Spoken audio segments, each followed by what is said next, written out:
Right now, we're a couple weeks away from the release of Assassin's Creed Shadows, and this is a game that Ubisoft really needs to be a success for them because as a company, they're kind of on the brink of financial ruin, and it would basically take this game being a runaway hit for them to actually kind of dig their way out of it. Unfortunately for them, though, a lot of the discourse surrounding this game has been overwhelmingly negative online, but the director of Assassin's Creed Shadows has said that they are willing to listen to criticism, but there's a lot of caveats to it. Assassin's Creed Shadows director will listen to warranted criticism from Japanese gamers. So not just criticism from any gamers or fans of the franchise, specifically Japanese fans. Okay, it's a Japanese setting. I can see why they'd listen to them a little bit more. But this whole idea, it has to be warranted criticism. I don't know what that really entails. It's kind of a, I don't know. It's kind of a meaningless term because it's so subjective. Warranted criticism could just be something that they want to hear. We don't know. This article from The Gamer doesn't really specify, but let's just take a look at what they're saying about this game and why I think this is kind of a bad idea when the director is only willing to listen to certain types of criticism and not all criticism, or at least not treating all criticism as if it's, I'm not saying all criticism is necessarily equal, but I don't think everything that people are saying about your game should be just dismissed outright because you don't think it has any merit. Ever since the protagonists of Assassin's Creed Shadows were revealed to be Yasuke and Naoe, Ubisoft has found itself at the center of controversy. While many detractors have used the argument of historical realism to go against the game, and I'll get more on the historical argument in a moment, saying that it is inaccurate to portray Yasuke as a samurai, much of the conversation has devolved into overt racism. Now, I'm not going to say there hasn't been any racist comments about this game at all, since a lot of the discourse about it has been online, and we all know racism online is pretty common, but to say that that's the majority of the criticism or the majority of the conversation, I really don't agree with that. I think a lot of the criticism has been how they're trying to portray Yasuke as an actual samurai and saying that's historically accurate when historically he actually wasn't. So maybe they're saying that's racism. And if it's racism to say a historical fact, well, then I really don't know what to tell you. But jumping back to the historical accuracy argument, I don't think that really would be a problem with this game if it wasn't for Ubisoft themselves basically trying to say the reason Yasuke is a samurai in this game is because they're saying like, oh, we hired these experts and historians in Japanese history to kind of make sure that we're telling things right and we're being historically accurate. I think that's why people have a problem with it, because if they didn't actually do that and they were just having Yasuke as a samurai, yes, there would be a lot of criticism because it's like, oh, well, isn't it convenient? You're trying to push more demographics in your game and you're in a setting where it basically just has like one demographic. So you have to comb through Japanese history in order to try to find a non-Asian person to feature in your game. It's like, okay, it's obvious what they're doing here, but they try to justify it by saying, oh no, we're being historically accurate because Yasuke was an actual samurai according to the people that we cherry picked to actually work as advisors for this game. And then people are pointing out, it's like, well, no, that's not historically accurate. And come to mention it, there's actually a lot of other things about your game that aren't historically accurate.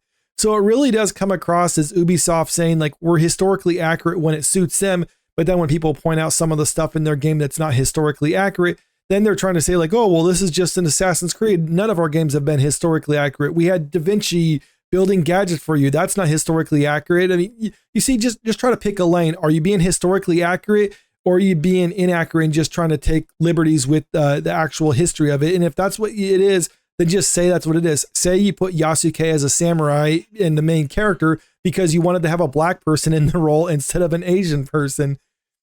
Now, game director Jonathan Dumont has touched on this at a preview event.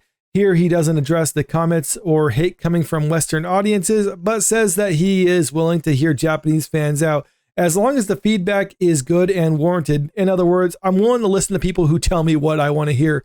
That's not really a good thing for a game, especially one like this that they need to have succeed, only being able to, or only willing to listen to people that you actually agree with, because that's kind of a recipe for disaster. And I got a big point on that one later on, so just stick around.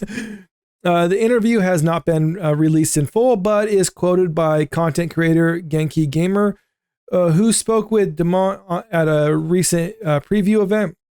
I also asked about the controversy surrounding this game in Japan, and he told me that the team are focused on the game Genki Begins.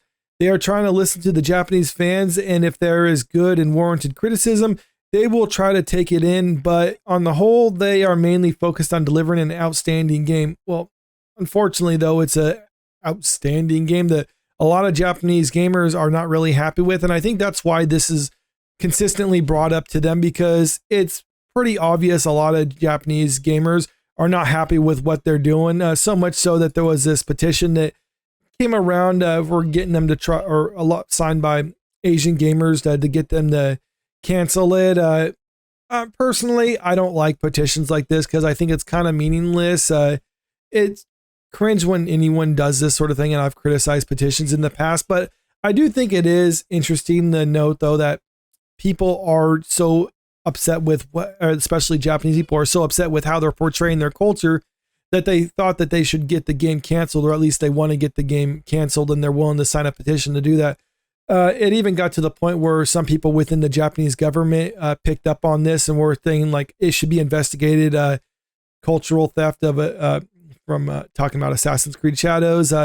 Now, I'm not really the most knowledgeable when it comes to Japanese politics, so the politicians who are actually saying this, like, I don't know if they're anyone prominent or if it's just some person from like a local office or just some low-level person who usually says crazy stuff. It could be that. So I don't know how much stock to put in this. I don't think, actually, no, I know nothing really came of this. So it was just something that was said, but still, I do think it is kind of interesting to note that this game upset some Japanese people so much so that there was actually people within the Japanese government who were saying like, basically took note of it and thought it was something that they should opine on, even though it is kind of just a game. It's, I don't know, has some cultural impact to them, at least in a small way. As for what wouldn't be considered warranted criticism, that would likely include the endless stream of complaints about Assassin's Creed going woke, something we've seen with many other games over the past years. Yeah, they don't want to address that criticism because it's 100% true that Ubisoft has been trying to push woke content or DEI content. They've even said it as much. I forget, one of the executives over at Ubisoft has even said that they understand pushing that sort of thing is actually bad for their bottom line as a company, but they still want to continue to do it anyway because they're actually true believers in that cause and they want to continue to push those sort of things. So I think that's why they don't want to address it, because in their minds, Ubisoft is saying, yes, we're going woke. That's the whole point of what we're trying to do now. We've even made this a goal. We have it on our website saying this is what we're trying to do. So no point in criticizing it because we're not going to discuss this. We're going to be pushing these sort of things in our games and that'll be the end of it. And if that's what you want to do as a company, well, fine, you're free to do that as a company. I mean, I'm not going to say that you can't run your business how you want to run your business. I'm just saying that a lot of gamers aren't really into that sort of thing. And we've seen that time and time again with many big games failing because they were trying to push woke content. And if you want to do that as a company, then don't be surprised when your game ultimately fails. So if this is the type of criticism you're not willing to listen to, maybe I would say that you should probably rethink that. But right now it's probably too late for them to actually turn that around. So I guess we'll just have to wait and see what they actually do and how well this game does when it comes out. There were also some calling on Yasuke to be removed from the game, which obviously could not be done so late in development. Well, that's true. Even when they delayed it, some people were thinking like, are they going to remove Yasuke? And I was even saying like, no, they're not going to do that because that'd be too much. If they delayed it more and more, then it's possible that's what they're doing. But I really wasn't sold on that's what was going on. But jumping back to the whole DEI element and why I think they should be listening to more criticism and not just what they consider warranted criticism. Just remember what happened to Concord. That was supposed to be a big budget game that was supposed to be a future big franchise for Sony. And that lost hundreds of millions of dollars. And one of the developers working on it said that there was an environment of toxic positivity behind the scenes. And this developer basically said that they had kind of a head in the sand mentality. They wouldn't listen to any criticism. They'd only listen to the criticism or the stuff that basically affirmed what they already believed. And as a result, the game failed hard. A lot of gamers were pointing to the woke elements in the game as to why it failed.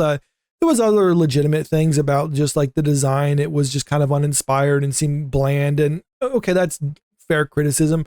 But I always said, like, when a company is pushing DEI in a game itself, then that usually means they're doing that behind the scenes and they're not necessarily hiring the best people. That kind of coincides with what we've seen with Ubisoft, where they said like half the people working on that game have never worked on a game like this before.